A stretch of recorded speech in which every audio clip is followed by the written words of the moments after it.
Hello friends. आज से हम शुरू कर रहे हैं आधुनिक भारत। आधुनिक भारत में जितने भी अध्याय हैं, जितने भी अध्यायवार टॉपिक हैं, उन सभी को एक एक करके हम सॉल्व करेंगे।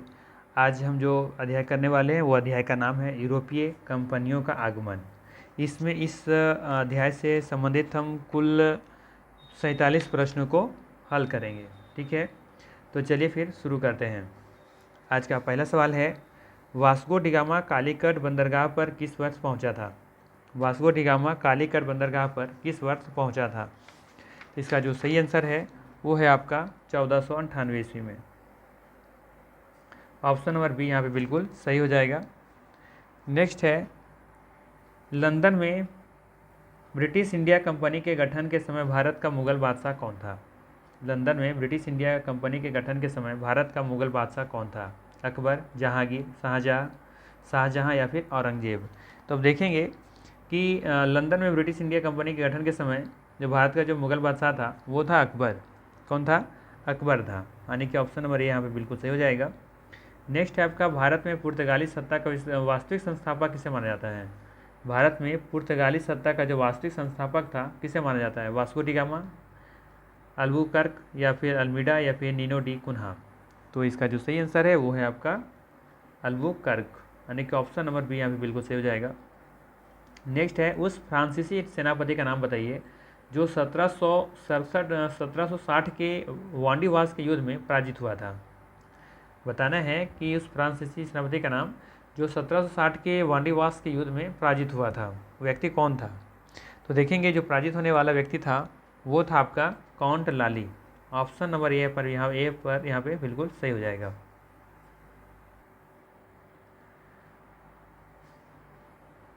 ये जो वांडीवास का युद्ध हुआ था वो ब्रिटिश सेना और देखेंगे कि फ्रांसीसी सेना के बीच में हुआ था। तो फ्रांसीसी सेना जो नेतृत्व कर रहे थे वो कौन थे?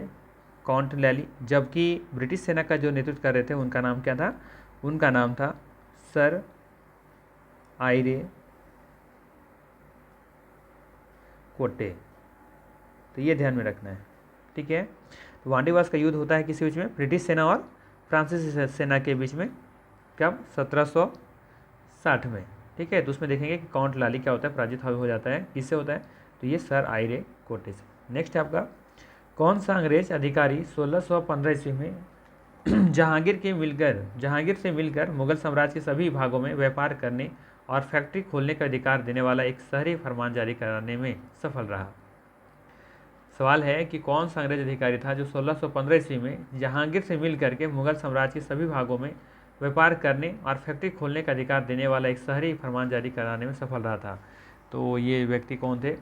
सर टॉमस रू, यानी कि ऑप्शन नंबर बी यहाँ पे बिल्कुल सही हो जाएगा। नेक्स्ट है, ईस्ट इंडिया कंपनी का इसका आरंभिक जो नारा क्या था? ईस्ट इंडिया कंपनी का जो आरंभिक जो नारा था, शुरू में जो नारा था उसको क्या था? केवल भूभाग, व्यापार और भूभाग, भूभाग नहीं व्यापार, क्या था इनमें से कोई नहीं? तो ये इसका जो सही आंसर है वो है भूभाग नहीं व्यापार। ठीक है, ऑप्शन नंबर सी सही इसका। 7 नंबर क्वेश्चन है, मुगल दरबार में सन 1717 में भेजे गए अंग्रेज दूत मंडल का प्रमुख कौन था जिसने मुगल सम्राट फर्रुखसियार से शाही फरमान प्राप्त किया था? तो ये व्यक्ति कौन थे? ये थे जॉन शरमैन। ऑप्शन नंबर डी यहाँ पे बिल्कुल सही हो जाएगा। नेक्स्ट है आपका 8वां नंबर क्वेश्चन, विलियम हॉकिंस किसके शासनकाल में मुगलों के पत्तनों पर व्यावसायिक अधिकार प्राप्त करने के लिए मुगल दरबार में आए थे? विलियम हॉकिंस किसके शासनकाल में मुगलों के पत्तनों पर व्यावसायिक अधिकार प्राप्त करने के लिए मुगल दरबार में आए थे? अकबर, जहांगीर, शाहजहां, औरंगजेब? तो इसका जो सही आंसर है वो है आपका ऑप्शन नंबर बी, यानी कि जहांगीर। ठीक है, यहाँ पे देखेंगे जहांगीर जो थे वो लगभग 360 दिन के आसपास मान सकते हैं। 21 साल 359 दिन, 21 साल 359 दिन लगभग, ये यानी कि 22 साल मान सकते हैं। ये कार्यकाल इनका चला था। तो ये इनका जो अवधि थी ये 1605 से लेकर के 1627 तक, 1605 ईस्वी से लेकर के 1627 ईस्वी तक इनका कार्यकाल था जहांगीर का। ठीक है, चलिए आगे देखते हैं। 9 नंबर में, निम्नलिखित में से किसे भारत में फ्रांसीसी कंपनी का संस्थापक माना जाता है? फ्रांसीसी कंपनी का संस्थापक किसे माना जाता है भारत में? रिस्टू, मजारे या फिर कॉलबर्ट या फिर फ्रैंको मार्टिन? तो इसका जो सही आंसर है वो है आपका ऑप्शन नंबर सी यानी कि कॉलबर्ट। ठीक है, कॉलबर्ट को भारत में फ्रांसीसी कंपनी का संस्थापक माना जाता है। नेक्स्ट है, निम्नलिखित में से प्रथम कर्नाटक युद्ध का कौन सा तत्कालिक कारण था? जो कर्नाटक युद्ध हुआ था, प्रथम कर्नाटक युद्ध हुआ था, ठीक है, उसका तत्कालिक कारण क्या था? कर्नाटक युद्ध जो प्रथम जो शुरू हुआ था, कब शुरू हुआ था? 1740 में शुरू हुआ था और ख़त्म कब हुआ था? 1748 में। तो लगभग 8 सालों तक चला था ये। तो ये देखेंगे कि इसका जो तत्कालिक जो कारण था वो क्या था। इसका जो तत्कालिक कारण था वो आपका था अंग्रेज़ों द्वारा फ्रांसीसी जहाज़ों का अधिग्रहण। ऑप्शन नंबर डी यहाँ पे बिल्कुल सही है। नेक्स्ट है, डचों ने बंगाल में कौन सा कारखाना स्थापित किया था? डचों ने बंगाल में कौन सा कारखाना स्थापित किया था? बंदेल, पिपली, हुगली या श्रीरामपुर? तो इसका जो सही आंसर है आपका है ऑप्शन नंबर बी यानी कि पिपली।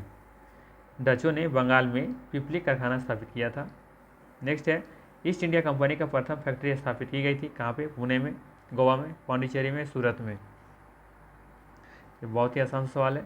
ऑप्शन नंबर सी डी यानी कि सूरत में हुआ था। नेक्स्ट है, 17वीं शताब्दी में अंग्रेजों द्वारा यूरोप को निर्यात की जाने वाली कौन सी वस्तु नहीं थी? 17वीं शताब्दी में अंग्रेजों द्वारा यूरोप को निर्यात की जाने वाली कौन सी वस्तु नहीं थी? मसाले, चाय, सूती वस्त्र या नील? तो इसका सही आंसर है ऑप्शन नंबर बी यानी कि चाय। नेक्स्ट है, भारत में अंग्रेजों द्वारा फ्रांसीसी चुनौती का अंत किस युद्ध से किया गया? प्लासी का युद्ध, बक्सर का युद्ध, वांडीवास का युद्ध या फिर श्रीरंगपट्टनम का युद्ध? तो इसका जो सही आंसर है वो है आपका वांडीवास का युद्ध। अभी मैंने बताया ऊपर में ये दोनों का युद्ध के बारे में, और वांडीवास का युद्ध होता है 1760 में। ठीक है, चलिए आगे देखते हैं। पुर्तगाली उपनिवेश का प्रथम व्यवसाय भारत में कौन हुआ? पुर्तगाली उपनिवेश का प्रथम वायसराय भारत में कौन हुआ? Diaz, Vasco D gamma, Almeida या फिर अल्बुकर्क? तो इसका सही आंसर है अल्मीडा यानी कि ऑप्शन नंबर यहाँ पर सी सही है।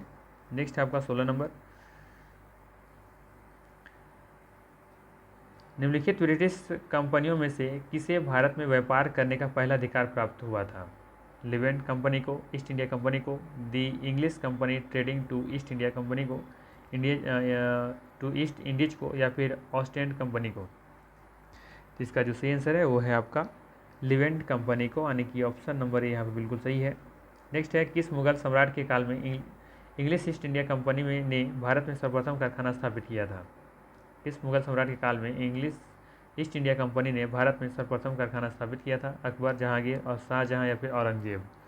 तो इसका जो सही आंसर है वो आपका ऑप्शन नंबर बी यानी कि जहांगीर। ठीक है, नेक्स्ट है, एक्स लास सापेल 1748 की संधि के संदर्भ में निम्नलिखित कथनों में से कौन सा सही है? तो यह बताना है कौन सा कथन सही है। यहाँ पे देखेंगे प्रथम कर्नाटक युद्ध की समाप्ति, तो ये भी सही है। अंग्रेजों को मद्रास पुनः प्राप्त हुआ, तो ये भी सही है यानी कि ऑप्शन नंबर सी यहाँ पे सही हो जाएगा, दोनों यहाँ पे सही है। नेक्स्ट है 19 नंबर, निम्नलिखित में से कौन सा प्रथम यूरोपियन व्यक्ति था जिसने भू क्षेत्र अर्जित करने के उद्देश्य से भारतीय राजाओं के झगड़ों में भाग लेने की नीति आरंभ की थी? Clive, Dupleix, Albuquerque, Warren Hastings? तो ये सही आंसर इसका डुप्ले, ऑप्शन नंबर बी यहाँ पे सही है। नेक्स्ट है, फ्रांसीसी दक्कन में शक्ति आंदोलन स्थापित करने में असफल रहा। फ्रांसीसी दक्कन में शक्ति स्थापित करने में क्या होता है? असफल हो जाता है। कारण क्या था? तो इसका जो सही आंसर है वो कारण ये था कि अंग्रेजों की फौजी शक्ति मतलब बहुत बड़ा फौज शक्तिशाली थी उसके पास, इसीलिए। नहीं, ऑप्शन अभी यहाँ पे बिल्कुल सही है, अंग्रेजों की फौज शक्तिशाली थी, इसी वजह से फ्रांसीसी दक्कन में शक्ति आंदोलन स्थापित नहीं कर पाता है, वह असफल हो जाता है। नेक्स्ट है, अंग्रेजी शासनकाल में भारत का कौन सा क्षेत्र अफीम उत्पादन हेतु प्रसिद्ध था? अफीम उत्पादन में हेतु प्रसिद्ध था, बताना है आपको कौन सा क्षेत्र था। तो ये था बिहार, ऑप्शन नंबर ए बिल्कुल यहाँ पे सही है। 22 नंबर है, पुर्तगालियों ने भारत में निम्नलिखित में से किस स्थान पर प्रथम दुर्ग का निर्माण किया था? तो ये कहाँ किए थे? ये किए थे आपका ऑप्शन नंबर सी हो जाएगा, यानी कि कोचीन हो जाएगा, यानी सही आंसर कोचीन में देखेंगे कि प्रथम दुर्ग का निर्माण किया था पुर्तगालियों ने। नेक्स्ट है 23 नंबर, बताना है निम्न यूरोपीय शक्तियों ने भारतीय व्यापार में समय समय पर प्रवेश किया। निम्न यूरोपीय शक्तियों ने भारतीय व्यापार में समय समय पर प्रवेश किया है, निम्न कोट से उनके प्रवेश का सही तिथि क्रम निर्धारित करना है कि पहले कौन, फिर उसके बाद कौन, फिर उसके बाद कौन आए हैं। ठीक है, तो चलिए देखते हैं कौन कौन पहले आए थे यहाँ पे। तो सबसे पहले देखेंगे कि यहाँ पे भारत आने वाले कौन थे, पुर्तगाली। उसके बाद फिर आए डच। इसके बाद फिर कौन आए, अंग्रेज। तो अंतिम में आते हैं फ्रांसीसी। ठीक है, तो ये क्रम मिला लीजिए, ये क्रम हो जाएगा आपका, ऑप्शन नंबर बी यहाँ पे सही हो जाएगा। ठीक है, नेक्स्ट है भारत में ब्रिटिश साम्राज्य का संस्थापक कौन था। तो भारत में ब्रिटिश साम्राज्य का जो संस्थापक था वो था लॉर्ड रॉबर्ट क्लाइव, यानी कि ऑप्शन नंबर यहाँ पे बी सी बिल्कुल सही हो जाएगा। भारत में ब्रिटिश साम्राज्य का संस्थापक था लॉर्ड रॉबर्ट क्लाइव। प्लासी का युद्ध मैदान कहाँ था। प्लासी का युद्ध मैदान कहाँ था, बिहार में, उड़ीसा में, आंध्र प्रदेश में, पश्चिम बंगाल में। तो इसका सही आंसर है आपका ऑप्शन नंबर डी, यानी कि पश्चिम बंगाल में। ठीक है, बक्सर कहाँ पे मिलता, ये आपको बिहार में मिल जाता। नेक्स्ट है 26 नंबर, प्लासी का युद्ध लड़ा कब गया था। ये लड़ा गया था आपका 1757 में। ठीक है, नेक्स्ट है सबसे अधिक निर्णायक युद्ध जिसने अंग्रेजों के भारत में प्रभुत्व को स्थापित किया था, कौन सा युद्ध था। बक्सर का युद्ध, प्लासी का युद्ध, वांडीवास का युद्ध, पानीपत का तीसरा युद्ध। इसका जो सही आंसर है वो है आपका बक्सर का युद्ध, यानी कि ऑप्शन नंबर यहाँ पे ए क्या हो जाएगा, बिल्कुल सही हो जाएगा। ठीक है, मैंने अभी बताया कि बक्सर का युद्ध, यानी बक्सर कहाँ पे, बिहार में है। ठीक है, नेक्स्ट है बक्सर के युद्ध के समय दिल्ली का शासक कौन था। बक्सर का जब युद्ध हो रहा था उसमें दिल्ली का शासक कौन था, उसमें दिल्ली का शासक था शाह आलम द्वितीय। ठीक है, पतन का दौर चल रहा था इसमें मुगलों का। 29 नंबर है, सन 1765 में ईस्ट इंडिया कंपनी को बंगाल की दीवानी किसने प्रदान की। 1765 ईस्वी में ईस्ट इंडिया कंपनी को बंगाल की दीवानी किसने प्रदान की थी। तो देखेंगे यहाँ पे कि मुगल सम्राटों ने क्या किया था, दीवानी प्रदान की थी। नेक्स्ट है 30 नंबर, किस गवर्नर के कार्यकाल में ईस्ट इंडिया कंपनी को शाह आलम द्वारा बंगाल, बिहार तथा उड़ीसा में दीवानी अधिकार दिए। किस गवर्नर के कार्यकाल में बात पूछा जा रहा है, तो ये किसके कार्यकाल में था, ये था Lord Clive. Option number A यहाँ पे बिल्कुल सही है। 31 नंबर है, सम्राट शाह आलम द्वितीय ने ईस्ट इंडिया कंपनी को बंगाल, बिहार तथा उड़ीसा की दीवानी प्रदान कब की थी। तो ये प्रदान किया गया था 18 अगस्त 1765 ईस्वी को, यानी कि ऑप्शन नंबर बी यहाँ पे बिल्कुल सही है। नेक्स्ट है 32 नंबर। 32 नंबर क्वेश्चन में है, निम्नलिखित में से किस अंग्रेज अधिकारी ने पुर्तगालियों को स्वाली नामक स्थान पर हराया था। विलियम हॉकिंस ने, थॉमस वेस्ट ने, थॉमस रे या फिर जोसिया चाइल्ड ने। तो इसका जो सही आंसर है वो आपका है थॉमस वेस्ट, यानी कि ऑप्शन नंबर यहाँ पे भी बिल्कुल सही हो जाएगा। 33 नंबर है, 18वें शतक में यानी शताब्दी होगा, 18वीं शताब्दी में भारत में लड़े गए युद्धों को निम्नलिखित में से सही कालक्रम क्या है, यह आपको बताना है। ठीक है, तो वांडीवास युद्ध, फिर बक्सर युद्ध, फिर अंबुर युद्ध, फिर प्लासी युद्ध। ठीक है, तो यहाँ पे 4 युद्ध दिया गया है। चारों युद्ध का अगर हम ये पता कर लें कि किस ईस्वी में हुआ था, कब हुआ था, तो उसका हम लोग क्रम आसानी से सजा सकते हैं। तो चलिए पहले हम लोग क्रम से सजा लेते हैं कब कब कौन सी युद्ध हुई थी। अभी मैंने बताया कि वांडीवास का जो युद्ध हुआ था वो कब हुआ था, 1760 ईस्वी में। ठीक है, 1760 ईस्वी में। जबकि बक्सर ने बताया था, तो बक्सर का युद्ध हो गया था आपका, हुआ था 1764 में। ठीक है, जबकि अंबूर का युद्ध हुआ था 1749 में। ठीक है, 1749 में। जबकि प्लासी का युद्ध कब हुआ था, 1757 में। अब क्रम मिला लीजिए क्या होगा, तो सबसे पहले हो जाएगा, देखिए आपका ऑप्शन अंबूर का युद्ध पहले हो जाएगा। ठीक है, ये पहला नंबर पर आना चाहिए, तो यहाँ पे दिख रहा है। ठीक है, यहाँ भी दिख रहा है, तो ये तो हटा दीजिए, दूसरा पहला दूसरा। ठीक है, अब उसके बाद देख लीजिए 1757 दिख रहा है, यानी कि प्लासी का युद्ध। तो देखेंगे कहाँ पे, ये दूसरा नंबर दिख रहा है, तीसरा खत्म हो गया, तो सिर्फ एक ही ऑप्शन बच रहा है मेरे पास, ऑप्शन नंबर बी। ठीक है, और बक्सर का युद्ध सबसे ऊपर देखिए लास्ट में हुआ था, तो बक्सर का युद्ध आप देखें 1764 में हुआ था, जो अंतिम में दिख रहा है, यानी कि ऑप्शन नंबर बी यहाँ पे बिल्कुल सही हो जाएगा। ठीक है, तो डेट याद रहेंगे तो आसानी से, कम से कम 1-2 तो डेट याद रखेंगे तो ऑटोमेटिक अब कर लेंगे, कम से कम 1-2 का तो पता होना ही चाहिए कम से कम। ठीक है, चलिए आगे देखते हैं 34 नंबर। निम्नलिखित अंग्रेजों में से किससे जहांगीर ने खान की उपाधि से सम्मानित किया था। Hawkins, sir Thomas Roe, Edward Terry, उपयुक्त में से कोई नहीं। तो इसका सही आंसर है हॉकिंस। ऑप्शन नंबर यहाँ पे बिल्कुल सही है। नेक्स्ट है बेदर का युद्ध किनके मध्य हुआ था। तो देखेंगे जो बेदर का युद्ध हुआ था ये अंग्रेज और डचों के बीच हुआ था। ठीक है, कब हुआ था? 1759 में हुआ था। ठीक है, 1759 ईस्वी में देखेंगे कि अंग्रेज और डचों के बीच बेदर का युद्ध होता है। ठीक है, और यहाँ पे देखेंगे कि डच सेना का क्या होता है, बुरी तरह से हार होती है, यानी कि यहाँ पे डच सेना हार जाती है। ठीक है, नेक्स्ट है 36 नंबर में निम्नलिखित में से कौन नीला जल योजना ब्लू वाटर नीति से संबंधित है? डी अल्मीडा, अल्बुकर्क, डुप्ले या रॉबर्ट क्लाइव। ठीक है, तो इसका जो सही आंसर है वो आपका सही आंसर क्या हो जाएगा? ऑप्शन नंबर यहाँ पे सही हो जाएगा आपका ए, यानी कि डी अल्मीडा। ठीक है, नेक्स्ट है कलकत्ता शहर की स्थापना किसने की थी? तो ये किए थे जॉब चार्नॉक, यानी कि ऑप्शन नंबर डी यहाँ पे सही है। कलकत्ता शहर की जो स्थापना करते हैं वो करते हैं जॉब चार्नॉक। इसकी स्थापना कब की जाती है? तो 1686 ईस्वी में, 1686 ईस्वी में। आई थिंक डेट कुछ ऐसा था 24 शायद अगस्त था। ठीक है, 24 अगस्त 1686, आप डेट याद रखें 1686। ठीक है, तो कलकत्ता शहर की जो स्थापना होती है वो होती है 1686 में। किसने की थी? तो जॉब चार्नॉक ने की थी। नेक्स्ट है 38 नंबर 18वीं शताब्दी के मध्य इंग्लिश ईस्ट इंडिया कंपनी के द्वारा बंगाल से निर्यातित प्रमुख पण्य पदार्थ स्टेपल कमोडिटीज क्या थे? तो ये थे कपास, रेशम, सोरा और अफीम थे, यानी कि ऑप्शन नंबर डी यहाँ पे बिल्कुल सही हो जाएगा। ठीक है, चलिए आगे देखते हैं। नेक्स्ट है 39 नंबर भारत में इंग्लैंड का कौन सा दूत जहांगीर के पीछे अजमेर से मांडू आया? भारत में इंग्लैंड का कौन सा दूत था जो जहांगीर के पीछे अजमेर से मांडू आया? ठीक है, तो ये व्यक्ति थे टॉमस रो।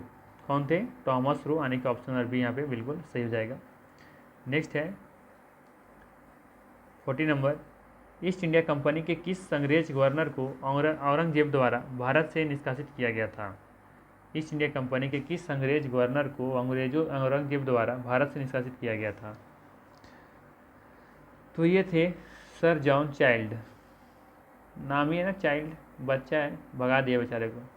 ठीक है, चलिए नेक्स्ट है 41 नंबर किस पुर्तगाली गवर्नर ने भारतीय महिलाओं से विवाह की नीति अपनाई? किस पुर्तगाली गवर्नर ने भारतीय महिलाओं से विवाह की नीति अपनाई थी? तो ये अपनाने वाले व्यक्ति थे अल्बुकर्क। ऑप्शन नंबर बी यहाँ पे सही है। नेक्स्ट है 42 नंबर भारत में गोथिक स्थापत्य कला की स्थापना का श्रेय जाता है, किसको जाता है? ये जाता है पुर्तगालियों को। ऑप्शन नंबर यहाँ पर बिल्कुल सही है, ए। नेक्स्ट है 43 नंबर सेंट थॉमे का युद्ध कहा जाता है? सेंट थॉमे का युद्ध कहा जाता है, किसको कहा जाता है? प्रथम कर्नाटक युद्ध को, द्वितीय कर्नाटक युद्ध को, तृतीय कर्नाटक युद्ध को या फिर डचों के युद्ध को? तो इसका सही आंसर है प्रथम कर्नाटक युद्ध को। ठीक है, इसमें देखेंगे कि जो प्रथम कर्नाटक युद्ध हुआ था वो हुआ था आपका कब? 1700 कितने में हुआ था? 40 में, 1740 में हुआ था। दूसरा शुरू होता है 1748 में। ठीक है, और जो तीसरा कर्नाटक का युद्ध होता है वो होता है आपका कब? 1758 में। ठीक है, ये तीनों युद्ध आपको याद रखना है। प्रथम युद्ध हुआ था 1740 में शुरू हुआ था, 1748 से चला था। फिर जो दूसरा युद्ध होता है वो 1748 से 1758 तक चलता है, और फिर 1758 शुरू होता है और ये 63 तक चलता है। ठीक है, ये तीनों युद्ध है, और प्रथम कर्नाटक युद्ध को ही कहा जाता है सेंट थॉमे। ठीक है, नेक्स्ट है 44 नंबर फ्रांसीसियों ने सर्वप्रथम अपना कारखाना कहाँ स्थापित किया था? तो देखेंगे कि फ्रांसीसियों ने सर्वप्रथम अपना कारखाना जो स्थापित किए थे वो किए थे सूरत में। ऑप्शन नंबर सी यहाँ पे सही है। नेक्स्ट है निम्नलिखित में से कौन ब्रिटिश पूर्व काल में अपने व्यापारियों पोत सूरत बंदरगाह में नहीं लाए थे? तो कौन थे ये थे रूसी और जर्मन। ठीक है, निम्नलिखित से कौन ब्रिटिश पूर्व काल में अपने व्यापारी पोत सूरत बंदरगाह में नहीं लाए थे? तो इसका सेंस हो जाएगा ऑप्शन नंबर बी, यानी कि रूसी और जर्मन हो जाएगा। ये दोनों नहीं लाए थे। 46 नंबर हो जाएगा। मिलाना है यहाँ पे, इधर यात्री का नाम दिया हुआ है, इधर कौन सा देश से आए थे वो बताना है। तो बहुत ही आसान से लग रहा है, तो चलिए मिलाते हैं हम लोग। तो वास्को डिगामा पुर्तगाल से आए थे, कोलंबस स्पेन का थे, ठीक है। और यहाँ पे कैप्टन जेम्स कुक कहाँ के थे? ब्रिटेन का थे, जबकि तस्मान कहाँ के थे? हॉलैंड का थे, ठीक है। तो ये इसका सही आंसर है। बाकी आपको तो पता ही है कि भारत की खोज किसने की थी? वास्को डिगामा ने। पता नहीं कहाँ खोया हुआ था भारत, कब किए थे? तो 1498 ईस्वी में, ठीक है। जबकि कोलंबस किसे खोज करते हैं? अमेरिका का, ठीक है। तो कब किए थे ये कोलंबस का? अमेरिका तो खोज की, लेकिन कब किए थे? तो ये किए थे 1492 में, ठीक है, 6 साल पहले। चलिए आगे देखते हैं, आज का अंतिम प्रश्न लग रहा है। आज का अंतिम प्रश्न है, इलाहाबाद की संधि के बाद रॉबर्ट क्लाइव ने मुर्शिदाबाद का उप दीवान किसे बनाया था?